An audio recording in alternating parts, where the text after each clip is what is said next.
Renato Gaúcho apresenta A Força do Amor. Sabe, mesmo sem ela falar nada, eu já sabia que andava acontecendo alguma coisa na vida da minha filha. Porque mãe é mãe. Mãe conhece. A gente sente quando alguma coisa não vai bem. Fazia tempo que eu vinha notando. Não era daquele dia, não. Ela andava estranha. Sempre que me fazia uma visita, eu notava a preocupação do seu olhar. Só que quando eu perguntava se estava acontecendo alguma coisa, ela sempre desconversava. Não há nada não, mãe. Só estou um pouco cansada. É como eu já disse, a mãe conhece, a mãe sabe, a mãe pressente. Então não adianta a filha dizer que não tem nada, porque a mãe sabe que tem. Não era só cansaço. Eu conhecia minha filha.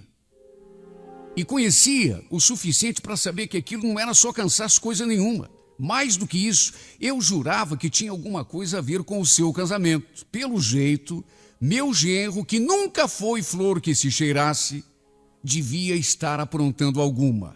E o pior é que eu não estava enganada. Tanto que um dia, ela chegou em casa desesperada, chorando fora de si. Cheguei a ficar assustada. Que foi, minha filha? Por que você está chorando desse jeito? É o Edgar, mãe. Ele saiu de casa.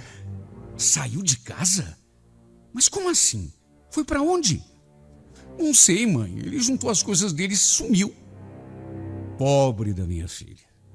Eu sabia, eu era capaz de jurar. Mãe conhece, mãe sabe, mãe pressente. É só olhar para a cara do filho que a mãe adivinha.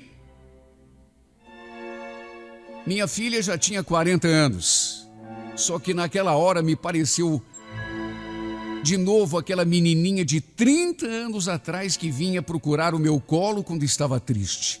Olha, me cortou o coração de vê-la naquele estado.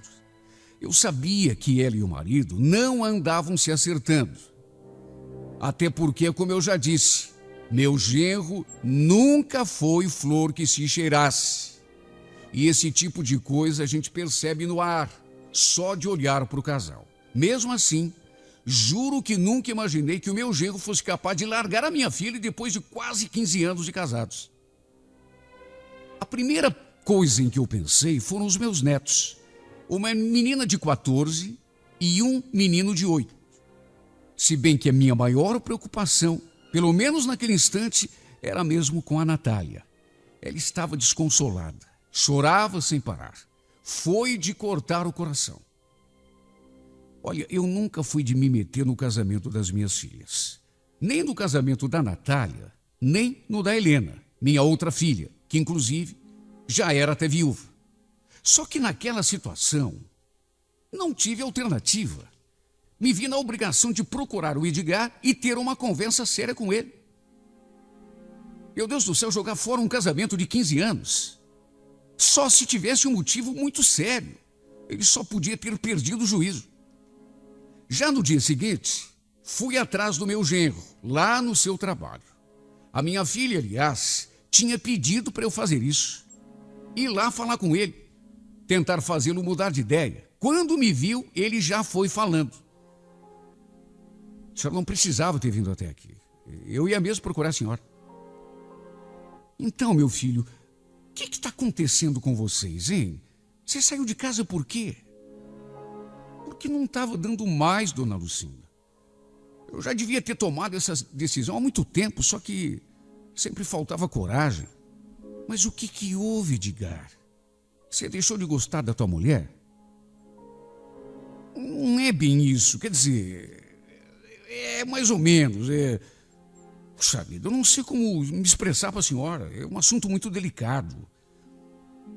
Olha, vamos fazer o seguinte, eu vou combinar com a Helena e a gente dá uma passadinha lá na sua casa depois, tudo bem?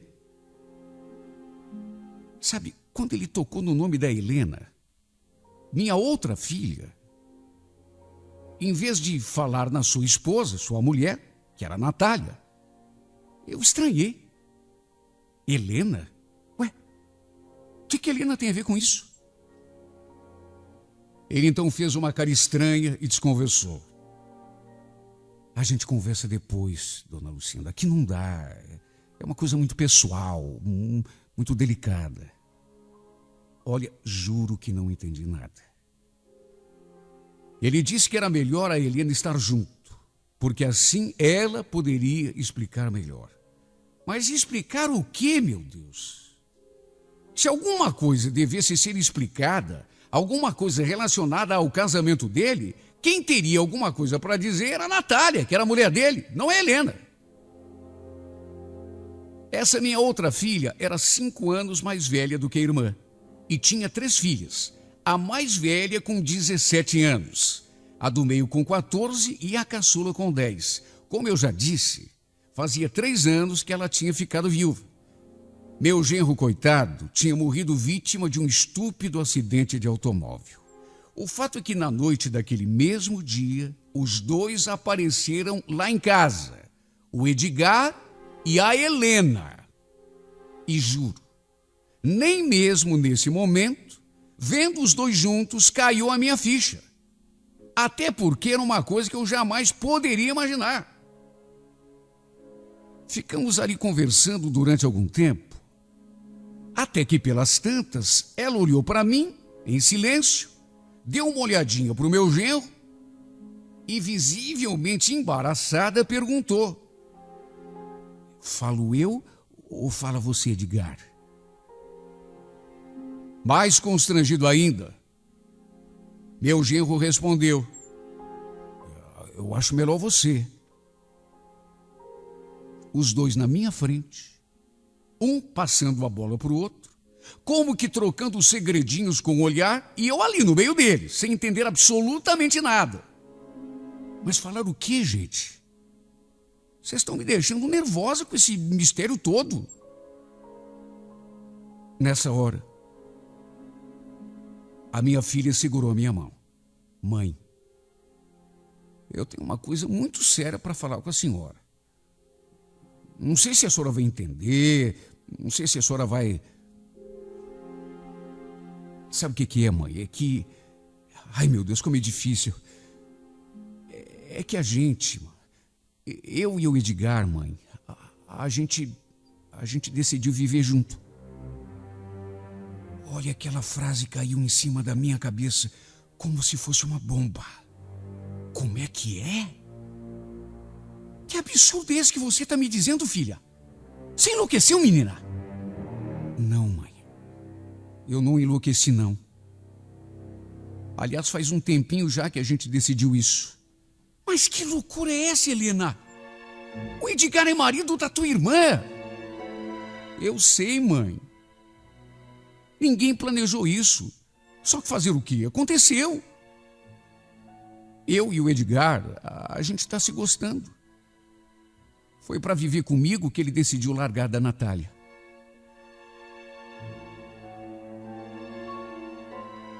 Olha, eu senti uma dor tão aguda no peito que quase desfaleci.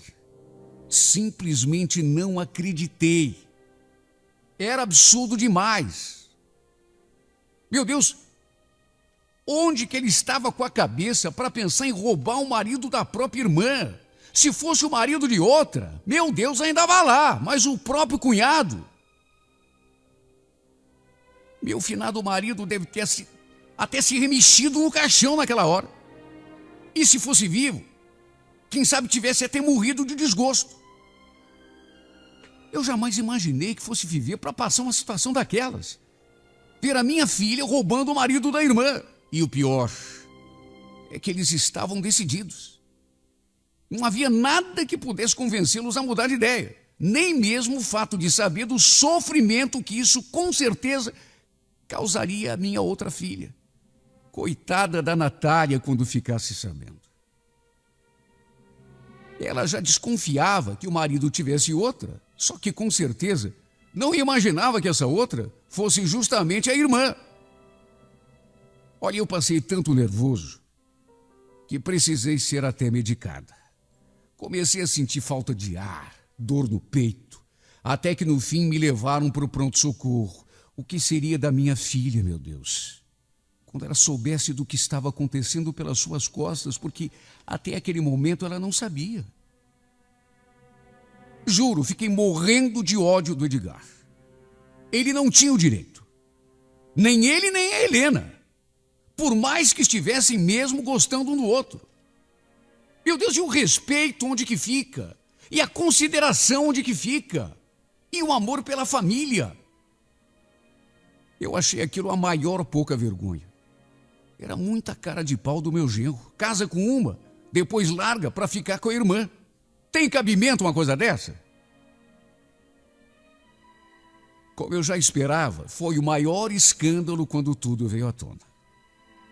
Aquela história correu de boca em boca de todos os parentes, os vizinhos, os amigos, os conhecidos. Foi uma vergonha. Todo mundo se perguntava como podia uma mulher roubar o marido da própria irmã. Naturalmente que a fama da Helena saiu muito abalada da história, e nem tem como ser diferente. A Natália, quando soube, coitada, caiu em depressão. Tentou até se matar, se entupindo de comprimido. Mas, graças a Deus, foi socorrida a tempo. No fim das contas, ela acabou se mudando aqui para minha casa, já que não tinha como bancar o aluguel sozinha. Tudo bem que o Edgar pagava a pensão para os filhos, só que o dinheiro mal dava para o básico. Pagar aluguel nem pensar. O fato é que, a partir desse acontecimento, eu vi minha família se dividir ao meio. A Natália ficou revoltada. Vivia dizendo: olha, se essa infeliz aparecer na minha frente, mãe, eu mato. Mas eu mato. As duas nunca mais se falaram. E, de certo modo, eu também acabei me afastando um pouco da Helena. Era muito raro a gente se ver ou se falar. E mesmo quando isso acontecia, ficou assim uma coisa muito fria. Eram ambas minhas filhas, mas o fato é que eu tomei as dores da Natália. Ela não merecia ser traída pela própria irmã e pelo marido. Não merecia. Sempre foi uma pessoa boa. Sempre que eu tocava no nome da Helena, perto da Natália, ela já me fuzilava com o olhar. Pelo amor de Deus, mãe, nem fale o nome dessa cretina perto de mim, pelo amor de Deus. Eu tentava colocar panos quentes. Filha, não fala assim.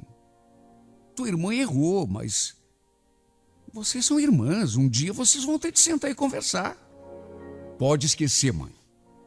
Pode esquecer. Eu não quero nem olhar para a cara dessa mulher nunca mais. Aliás, pode escrever: um dia. Um dia ela vai pagar caro tudo que ela me fez. Como me partiu o coração quando ela falava assim. Sim, porque de um jeito ou de outro, eram minhas filhas. O mesmo amor que eu tinha por uma, também tinha pela outra. Tudo bem que eu tinha ficado mais do lado da Natália, porque, coitada, ela tinha sido traída, mas eram ambas minhas filhas. O que eu mais queria era que as duas se acertassem, independente do que tinha acontecido. Até que, no fim, o casamento do Edgar e da Helena não durou nem 3 anos. Os dois acabaram brigando e se separando.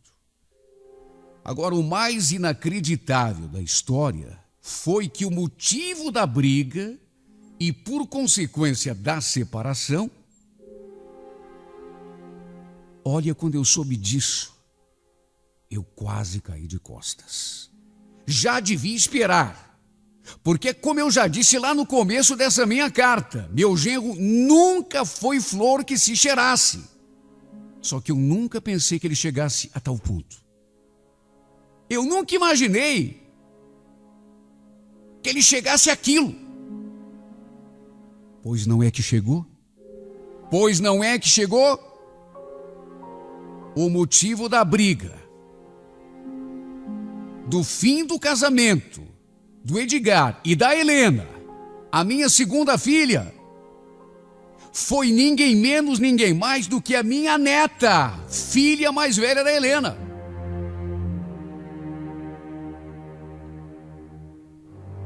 Foi logo depois que a Andréia completou 20 anos. Até hoje não sei da história direito, até porque a Helena se recusa terminantemente a tocar nesse assunto. Mas o fato é que meu genro, não contente com toda a lambança que já tinha feito na nossa família, além de trocar uma irmã pela outra, foi capaz de se meter com a própria sobrinha, a filha da mulher com quem ele estava morando. Segundo eu soube, minha filha os pegou na cama, na maior sem-vergonhice, quando soube, naturalmente, que a Natália, minha outra filha, festejou. Eu não falei que a justiça divina tarda, mas não falha, mãe? Bem feito para essa desgraçada. Bem feito, infeliz. Quem com ferro fere, com ferro é ferido. Bem feito. Tomara que sofra. Desgraçada.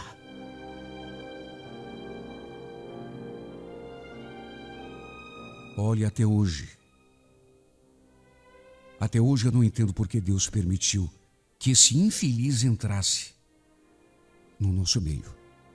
Casou com uma, largou para ficar com a outra, para em seguida se meter com a sobrinha de 20 anos. Quando procurei para tirar satisfação, ele ainda me tratou com ironia. O que eu posso fazer, dona Lucinda, se as mulheres não resistem ao meu charme? O infame ainda foi capaz de tripudiar, de fazer piadinha, de se fazer de gostoso, de zombar da minha cara. Olha, até hoje eu não sei o que deu na cabeça da minha neta para se meter com aquele traste. Querendo ou não, ele tinha se tornado o padrasto dela, já que estava vivendo com a mãe, como marido e mulher. Ela não podia ter feito o que fez, mas não podia mesmo. Mas é como diz a Natália, no fundo, a Helena mereceu. E tomara a Deus que isso lhe sirva de lição, lhe ensine a pelo menos respeitar o sentimento dos outros, coisa que ela não fez com a própria irmã, só pensou nela, pois teve o troco. A justiça, afinal, se manifestou. A justiça só não se manifestou ainda com relação a esse meu genro sem vergonha, porque até agora ele só levou vantagem. Hoje ele vive com a minha neta em São Paulo. Foram embora os dois depois que o romance deles veio à tona. E eu acho até melhor que seja assim. Se querem viver no pecado, na sem-vergonhice, que vivam, mas que seja bem longe das minhas vistas. Quanto mais longe das mulheres da minha família, melhor. A grande verdade é que esse canalha acabou com a nossa paz. Jogou minhas filhas uma contra a outra. E no final ainda fugiu com a minha neta. Meu Deus, quando que eu podia imaginar que ele fosse fazer tanto estrago na vida de todo mundo? Juro que se soubesse, teria expulsado esse traste na primeira vez que ele botou os pés aqui na minha casa. Porque só o que ele trouxe foi sofrimento. Para as minhas filhas, para mim, e mais cedo ou mais tarde, sei que trará também para minha neta. Isso é que é o pior. Ela, por enquanto, está lá, pensando que está feliz, que ganhou uma sorte grande. Coitada da minha neta. Mais cedo ou mais tarde, sei que ela também vai sofrer. E tudo por conta desse traste. Será, meu Deus, que não será feita justiça em relação a ele também? Será?